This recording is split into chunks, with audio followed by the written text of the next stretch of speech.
In 1807, the most feared man in Europe, the conqueror of Italy, the master of Austerlitz, the emperor who crushed armies, was forced to retreat, not by soldiers, not by cannons, but by rabbits.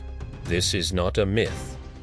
It is a documented episode from the life of Napoleon Bonaparte, and it happened at the height of his power. The year is 1807.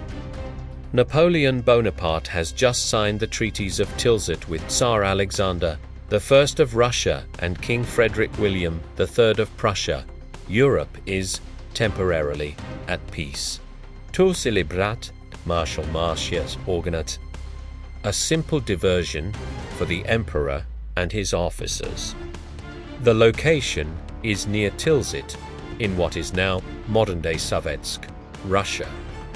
Berthier orders that rabbits be gathered for the hunt. But here is the critical mistake. These were not wild rabbits. They were domesticated, raised by farmers, accustomed to humans, used to being fed. On the day of the hunt, servants release the rabbits into the field. At first, everything seems normal. Then, the rabbits do something unexpected.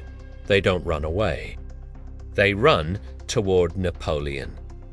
According to multiple 19th century accounts, the animals swarmed the hunting party.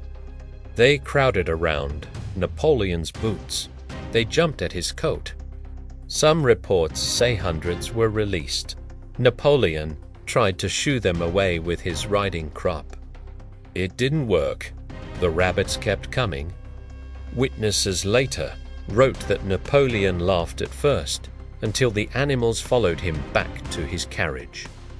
Only then did the hunt end, not with gunfire, but with a retreat. This moment did not change history. Napoleon would go on to rule most of Europe. He would fight at Wagram and Vadrusia and face defeat at Waterloo. But the rabbit incident survived in memoirs and biographies for a reason, because it shows something rare. Even the greatest military genius of his age, a man who commanded hundreds of thousands of soldiers, could be completely undone by a simple misunderstanding of nature. The rabbits weren't attacking. They were expecting to be fed. History doesn't always humble the powerful with armies. Sometimes it uses rabbits.